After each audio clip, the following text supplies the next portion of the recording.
Hello दोस्तों, welcome to magnet accounting. दोस्तों, business study के लास्ट लेक्चर में हमने ह्यूमन एक्टिविटीज के बारे में डिस्कस किया था, जिसको दो पार्ट में बांटा गया है। एक होता है इकोनॉमिक एक्टिविटी और दूसरा होता है नॉन इकोनॉमिक एक्टिविटी।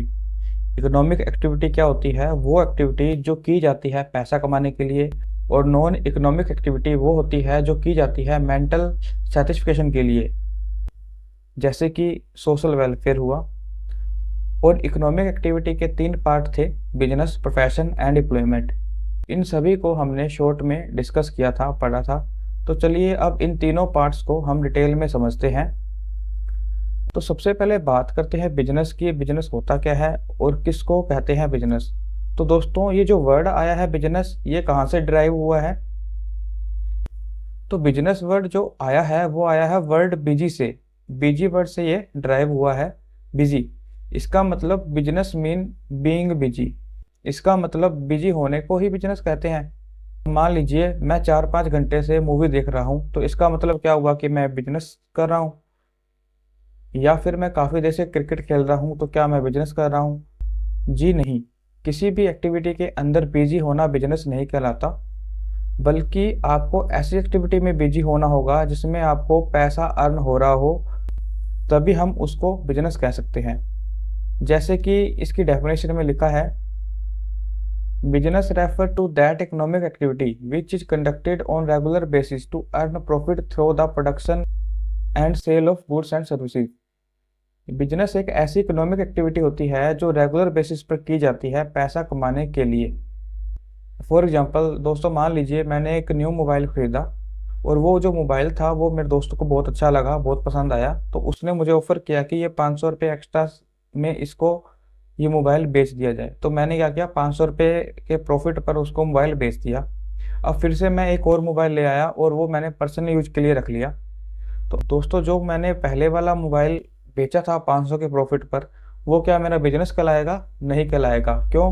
क्योंकि वो जो मोबाइल मैं खुद के लिए खरीद के लाया था वो मेरे दोस्त को बहुत अच्छा लगा, पसंद आया, और उसने मुझसे एक्स्ट्रा दाम पर वो खरीद लिया।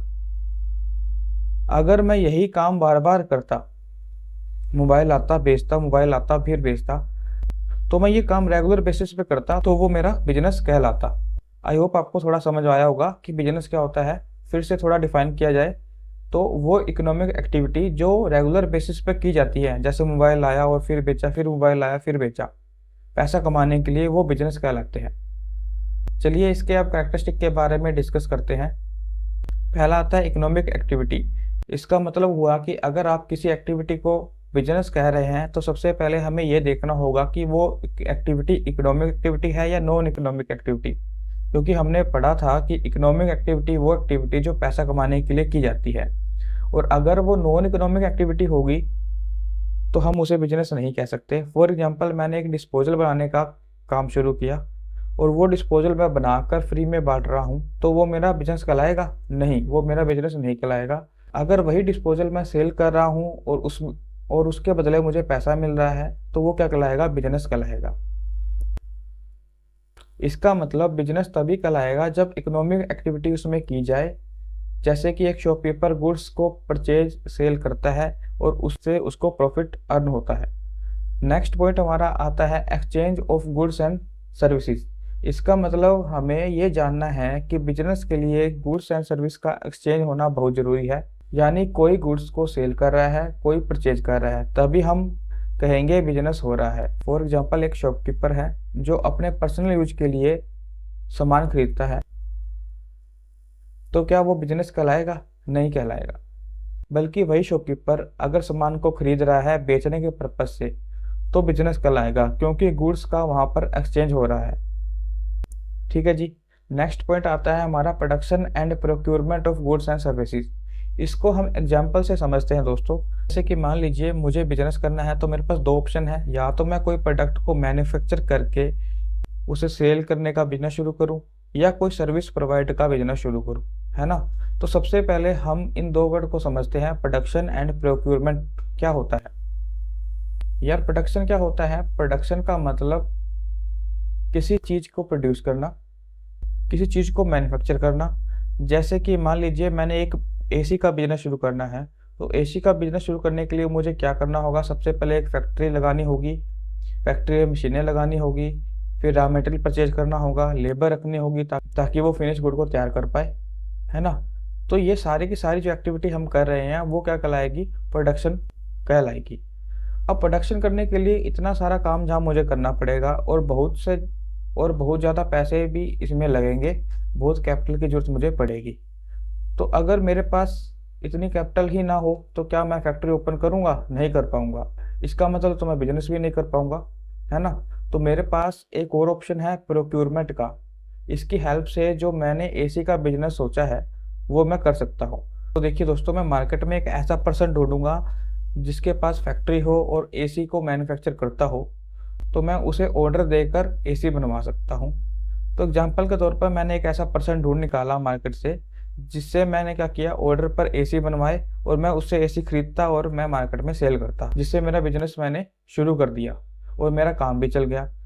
अब मैंने एसी को खुद ना बनाकर बल्कि मैन्युफैक्चरर से एसी लाकर बिजनेस करना शुरू किया, तो वो मेरा क्या कहलाएगा? प्रोक्योरमेंट कहलाएगा। मतलब दोस्तों, अगर मैं खुद का प्रोडक्ट मैन्युफैक्चर करता, फैक्ट्री लगाता, तो वो प्रोडक्शन कहलाता, और गुड्स को किसी मैन्युफैक्चर से लेकर आता हूँ और सेल करता हूँ प्रोडक्ट को खुद ना बनाकर, तो उसे क्या बोलते हैं? प्रोक्योरमेंट बोलते हैं। नेक्स्ट आता है रेगुलरिटी ऑफ गुड्स। इसका मतलब कि अगर बिजनेस कर रहे हैं तो उसमें रेगुलरिटी होना बहुत ज़रूरी है। जैसे कि मैंने वो एग्जांपल लिया था मोबाइल वाला, जिसमें मैंने मेरे दोस्त को 500 रुपये के प्रॉफिट पर मोबाइल बेचा था, तो वो क्या बिजनेस कहलाएगा? नहीं, वो बिजनेस नहीं कहलाएगा। क्यों? क्योंकि एक सिंगल ट्रांजैक्शन सेल और परचेज की बिजनेस नहीं कहलाती। अगर यही काम मैं डेली बेसिस पर और रेगुलरिटी बेसिस पे करता, खरीदता मोबाइल फिर बेचता, फिर मोबाइल खरीदता फिर बेचता, तो वो बिजनेस कहलाता। तो बिजनेस करने के लिए रेगुलरिटी होनी चाहिए। नेक्स्ट पॉइंट हमारा आता है प्रॉफिट मोटिव का। यार देखिए, हम बिजनेस करते हैं तो क्यों करते हैं? प्रॉफिट कमाने के लिए, पैसा कमाने के लिए, है ना। हाँ, माना कि कई डीलिंग ऐसी होती है बिजनेस में जो हमें लॉस भी कर जाती है, लेकिन इसका मतलब ये नहीं कि हम लॉस को बिजनेस में कंसीडर नहीं करेंगे। बिजनेस के अंदर कंसीडर करेंगे, लेकिन हर बिजनेसमैन की जो डीलिंग होती है वो यही सोच के करता है कि उसे ज़्यादा से ज़्यादा प्रॉफिट हो, क्योंकि बिजनेस क्यों किया जाता है? प्रॉफिट मोटिव के लिए किया जाता है। नेक्स्ट पॉइंट आता है एलिमेंट ऑफ रिस्क। इसका क्या मतलब हुआ? बिजनेस दोस्तों, बिजनेस में हमेशा रिस्क बना रहता है। बिजनेस में काफ़ी उतार चढ़ाव आते हैं, अप्स एंड डाउन आते हैं। जैसे हमारी लाइफ में प्रॉब्लम्स आती है, वैसे ही बिजनेस में भी काफ़ी प्रॉब्लम आती है, क्योंकि बिजनेस करना आसान काम नहीं होता दोस्तों। हर तरह के इंटरनल फैक्टर और एक्सटर्नल फैक्टर इफेक्ट करते हैं बिजनेस को। हर कदम पर रिस्क होता है। एक बिजनेसमैन को फूंक फूंक कर अपने कदम को रखना पड़ता है। कहना आसान होता है कि बिजनेस एक आसान चीज़ है, कि प्रॉफिट ही प्रॉफिट होता है, पर कई बार हमें इतना ज़्यादा लॉस भी हो जाता है कि हमें उसको कवर करने में कई टाइम लग जाता है। तो बिजनेस एलिमेंट ऑफ रिस्क का मतलब क्या है? कि हर कदम पर बिजनेस में रिस्क वगैरह कंसीडर होता है। तो ये थे बिजनेस की डेफिनेशन और उसके कैरेक्टरिस्टिक। तो आई होप आपको बहुत अच्छे से ये समझ आया होगा। मैंने भी अपनी तरफ से कोशिश की है कि बेटर से बेटर एग्जांपल देकर इन चीज़ों को एक्सप्लेन करूं और आपको समझा पाऊं। तो नेक्स्ट टॉपिक में हम प्रोफेशन के बारे में डिस्कस करेंगे। तो जुड़े रहिएगा एक मैग्नेट की तरह, मैग्नेट अकाउंटिंग पर। Thank you guys. किसी भी तरह का डाउट है तो हमें कमेंट सेक्शन में ज़रूर बताइएगा।